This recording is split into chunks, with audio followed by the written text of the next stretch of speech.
there are criminal syndicates that have infiltrated law enforcement. Do you agree with him? If you do, please tell us why. And if you don't, please tell us why. I will never deny that there are criminal syndicates that have infiltrated the police or criminal justice system. It happens on a daily basis in all the provinces, including in KZN, where he is. You do have those people that are connected to the police, that are connected to the prosecutors, that are connected to lawyers, and sometimes they may not be criminals per se, but at the ultimate end, you find that they're involved in criminal activity. But this thing is not unique to Gauteng. Will you then agree that it presents a serious concern when high-ranking officials within SAPS hold conflicting views on the state of law enforcement in this country, and that disconnect and undermines cohesion, public confidence, and the integrity of our law enforcement? Agreed. Do you agree? Yes. General, let me come to the issue as well, which you are being accused of for many years. When Senzo Meyiwa was killed, did you went to the scene? I'm actually happy that I'm being asked on the issue of Senzo Meyiwa, and it's an issue that I wish I could spend time on it to clarify, so that finally South Africans can get to hear the truth. And allow me, Chair, to deal with this Senzo Meyiwa issue. When Senzo Meyiwa, after Senzo Meyiwa was killed, I was the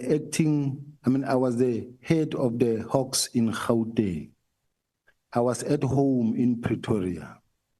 I got a call from the acting provincial commissioner, who was General Musikiri at that time. I was at home at night. I didn't even know about the shooting.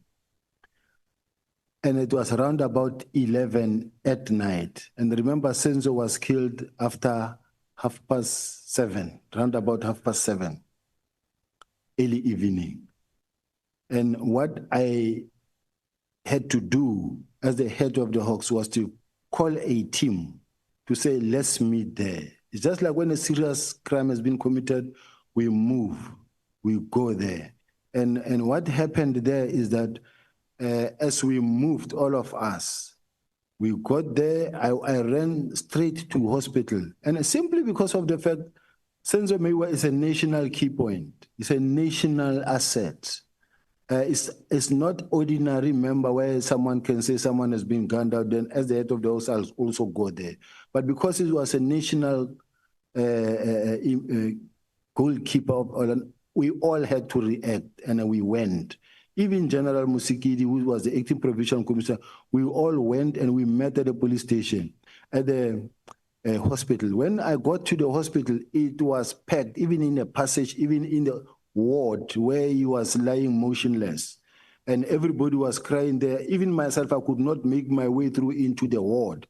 I saw him lying inside there, but from outside the ward. And then I realized that it won't work. I then said to General Musikiri, I will go to the house where now the investigation must start, because now the investigation process had to start. Now, for the investigation process to start, we then had to go to the scene of crime. When we get to the house where it happened, it was packed. Outside the yard, inside the yard, there was up and down movement in the house. I'm well trained when it comes to investigations. I'm 37 years doing what I'm doing. The very first thing is to take charge of the scene of crime. Mine was to give instructions and say, please, secure the scene, preserve the scene. This is a scene of crime. Now the team had to make sure that they remove everybody on site to outside the yard so that it can be cordoned. The scene of crime can be cordoned. Remember, I arrived late at night when this thing happened, almost after 7:30, and the scene was already processed by the officials. It was processed, cleaned. The experts have done their work. Now, when I arrived there, I also found MEC Sizakele Nkosi Malobane and other generals were there.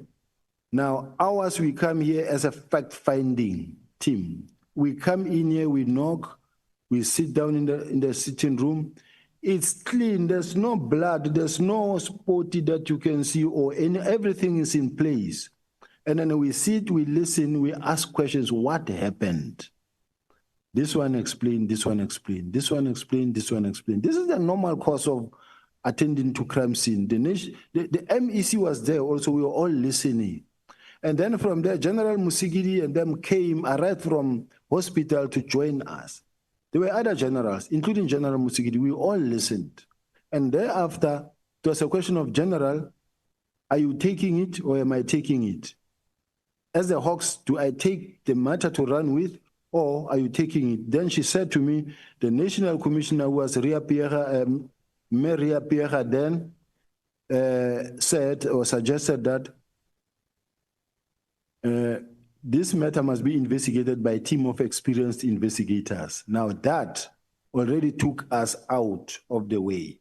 Now we stood by when they made a press conference, a press briefing at that time that says, there will be a team appointed to investigate and will run with this matter. We were standing by, no longer involved in the case. That is why even today, when this matter has been testified, I haven't submitted a statement.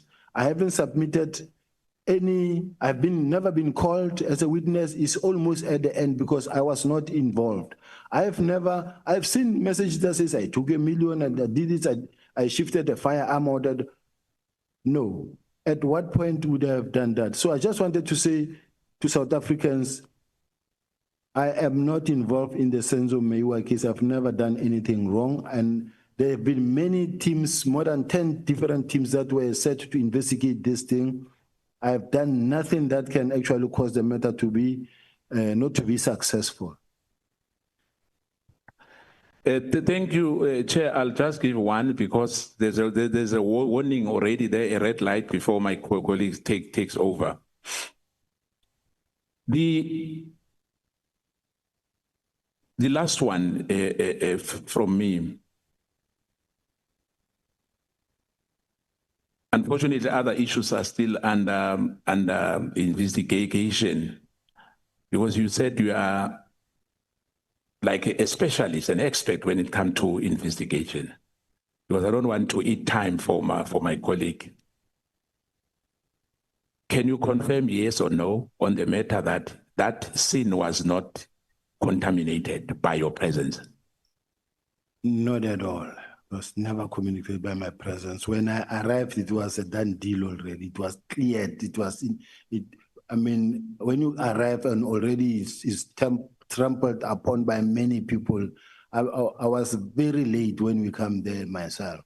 So were you the first person who arrived at the scene? Not at all. I came after 12 there, when in fact this thing happened after 7:30. So logically speaking, how can I be the first person to arrive past 12 when this thing happened at 12:30?